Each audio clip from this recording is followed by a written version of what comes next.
आज अपनी माँ की बात आई तो रोना आ रहा है, और जब दूसरों की माँ को जर्सी गाय और 50 करोड़ की गर्लफ्रेंड कह रहे थे तो ठहाके छूट रहे थे। ये रुपये कौन कौन विधवा थी जो लेती थी? ये कांग्रेस की कौन सी विधवा थी? आइए बहनों बता दीजिए, इस देश में कभी किसी ने 50 करोड़ की गर्लफ्रेंड देखी है? देश की जनता ने घड़ियाली आंसुओं पर वोट देना बंद कर दिया है। दोस्तों, में बिहार में विधानसभा चुनाव है और चुनाव से पहले जो राजनीतिक सरगर्मी है वो उसकी चर्चा खूब हो रही है। अब सबसे बड़ी बात यह है कि जब राहुल गांधी वोट अधिकार यात्रा कर रहे थे तो इस दौरान दरभंगा में उनकी यात्रा पहुंची तो पीछे से नारेबाजी हो गई। हालांकि राहुल गांधी उस नारेबाजी में नहीं थे जिसमें प्रधानमंत्री नरेंद्र मोदी के मां को अपशब्द कहा गया, गाली दिया गया। उसके बाद उस शख्स को गिरफ्तार भी कर लिया। कांग्रेस का ये भी कहना है कि कांग्रेस के कार्यकर्ता भी नहीं है और कांग्रेस पार्टी से या इंडिया गठबंधन से कोई लेना देना उसका नहीं है जिसने ये काम किया था। लेकिन जब एससीओ समिट से प्रधानमंत्री नरेंद्र मोदी 2 सितंबर को वापस भारत लौटे तो उन्होंने कार्यकर्ताओं को संबोधन किया और बिहार में लखपति दीदी उद्यमी जो थी उनको संबोधन किया। और इस दौरान प्रधानमंत्री मोदी ने अपने मां को जो गाली दिया गया था उसका जिक्र किए। उस जिक्र को भी आपको बताते हैं, लेकिन किस तरह से ये जो मां बहन को लेकर जो बिहार में विधानसभा चुनाव है उस पर खेल रहे हैं और चुनावी रणनीति हो रही है, इसको भी आपको समझाते हैं। मेरी उस मां को जिसका राजनीति से कोई लेना देना, जिसका शरीर भी अब नहीं है, मेरी उस मां को आरजेडी कांग्रेस के मंच से भद्दी भद्दी गालियां दी गई। माताएं बहनें, मैं देख रहा हूं आपके चेहरे, आपको भी कितना दर्द हुआ हो। मैं देख रहा हूं कुछ माताओं के आंख में आंसू मुझे नजर आ रहे हैं। ये बहुत ही दुख देने वाला है। प्रधानमंत्री मोदी ने भोजपुरी में कहा कि बिहार में माई के स्थान पर देवता पितर से भी ऊपर होला। माई के स्थान देवता पितर से भी ऊपर होला। तो ये तो इसके अलावा देखिए आप, एक और चीज है जो इस चीज को, जो महिलाओं की जो भूमिका है इसको समझना चाहिए कि बिहार में जो महिलाओं की भूमिका है, क्यों प्रधानमंत्री मोदी माई के बहाने ही चुनाव पे खेल रहे हैं, ये भी आप समझिए जरा। एक तरफ से प्रधानमंत्री मोदी ने एलिगेशन लगाया तो दूसरी तरफ से जो सोशल मीडिया पर है कमेंट की बाढ़ आ गई। कमेंट लोग यूजर्स ये कर रहे हैं कि जब अपनी मां को बोला गया तो प्रधानमंत्री रो रहे हैं। बीजेपी के कुछ नेता जैसे बिहार प्रदेश अध्यक्ष के दिलीप जायसवाल हैं वो भी रो रहे हैं। लेकिन जब दूसरे के मां को कहे उस वक्त आपका ध्यान कहाँ था? ये प्रधानमंत्री नरेंद्र मोदी से भी सवाल पूछा जा रहा है और ये सोशल मीडिया के यूजर्स पूछ रहे हैं। सबसे पहले आपको बताते हैं, नेहा सिंह राठौर हैं, सोशल मीडिया पर ये पूछती हैं कि जब अपनी माँ की बात आई तो रोना आ रहा है, और जब खुद दूसरों की माँ को जर्सी गाय और 50 करोड़ की गर्लफ्रेंड कह रहे थे तब आपका माँ का सम्मान क्या हो रहा था? और मणिपुर में दूसरों की माताओं बहनों को जो नग्न करके घुमाया गया तब कहाँ थे आपके आंसू? और वोट चोरी पकड़े जाने पर डर से रोना धोना अब आप बंद कीजिए। ये नेहा सिंह राठौर का है। आज अपनी माँ की बात आई तो रोना आ रहा है, और जब दूसरों की माँ को जर्सी गाय और 50 करोड़ की गर्लफ्रेंड कह रहे थे तो ठहाके छूट रहे थे। मणिपुर में दूसरों की माताओं बहनों को नंगा करके घुमाया गया तब कहाँ थे ये आंसू? आपके कार्यकर्ता दूसरों की माँ को बार बाला कहते हैं, उनको आपने आज तक कभी नहीं रोका? क्यों नहीं रोका?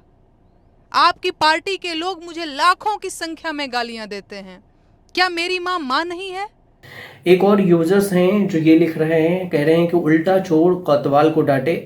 ये 2 वीडियो को शेयर किया गया है। एक वीडियो में जो अभी 2 सितंबर को प्रधानमंत्री नरेंद्र मोदी रोते हुए दिख रहे हैं और दूसरी तरफ से इमोशनल हुए, और दूसरी तरफ से जब अमित शाह और नरेंद्र मोदी ने सोनिया गांधी को लेकर अभद्र टिप्पणी की थी, उस वीडियो को भी इसमें लगाया गया है जिसमें प्रधानमंत्री मोदी ने भी जर्सी गाय उसमें बोला था।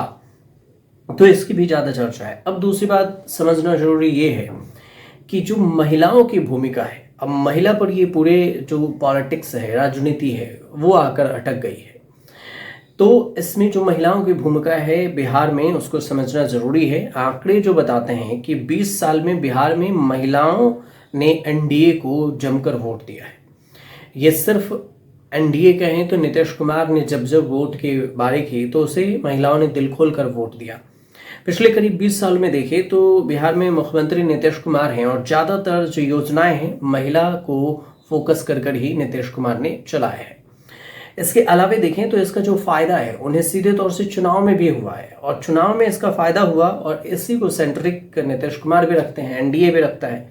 वहीं बीजेपी को भी महिलाओं का अधिक समर्थन मिलता रहा है। प्रधानमंत्री नरेंद्र मोदी की भी अधिकतर योजनाएं हैं वो महिलाओं को ही है। 2020 के विधानसभा चुनाव हुए थे और उसमें जो इस चुनाव के आंकड़े कुछ देखे महिलाओं को लेकर तो 243 जो बिहार के विधानसभा की सीटें हैं उसमें 167 विधानसभा की सीटों पर महिलाओं ने पुरुषों से अधिक वोट किया था, 167। अब इसमें से 2020 में जो पुरुषों की मतदान प्रतिशत है 54% का था तो महिलाओं का वोटर फीसदी 60% का था।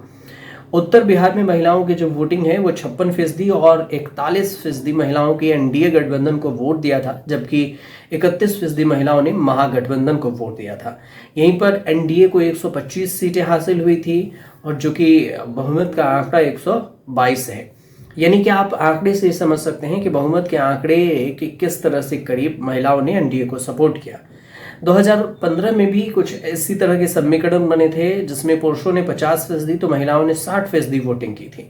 महागठबंधन के इस चुनाव में जीत हुई थी, लेकिन 2010 में भी कुछ ऐसा ही हुआ था।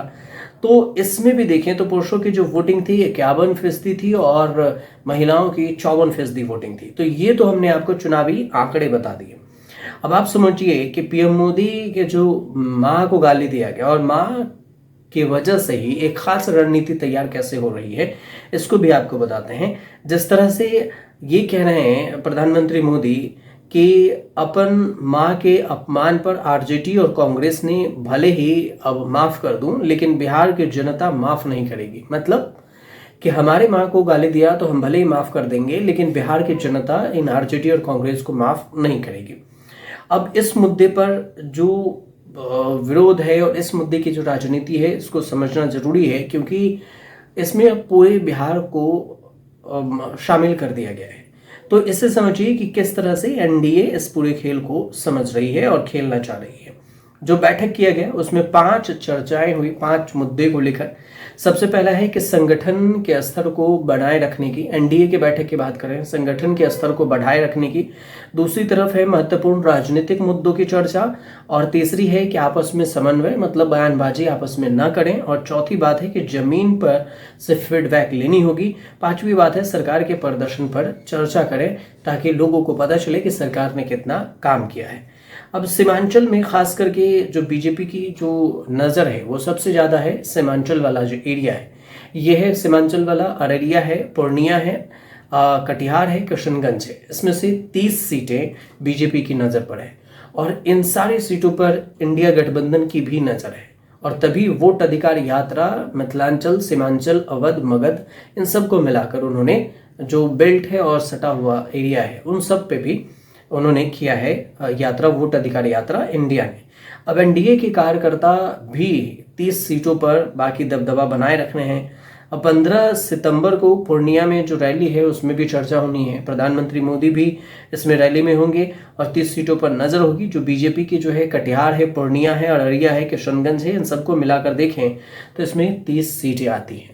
और जो इंडिया गठबंधन ने रैली किया है अभी जो वोट अधिकार यात्रा उसमें 50 विधानसभा की सीटें कवर की गई है, जिसमें से 23 जिले हैं और 50 विधानसभा की सीटें। अब दोनों में से किसकी कितनी असरदायक होगी अपनी रैली और चुनावी रणनीति, जनता क्या कुछ सोच रही है, ये आने वाले वक्त में पता चलेगा। फिलहाल अगर आपको जानकारी सही लगे तो हमारे चैनल से जुड़िए, सब्सक्राइब कीजिए, शेयर कीजिए और कमेंट कीजिए।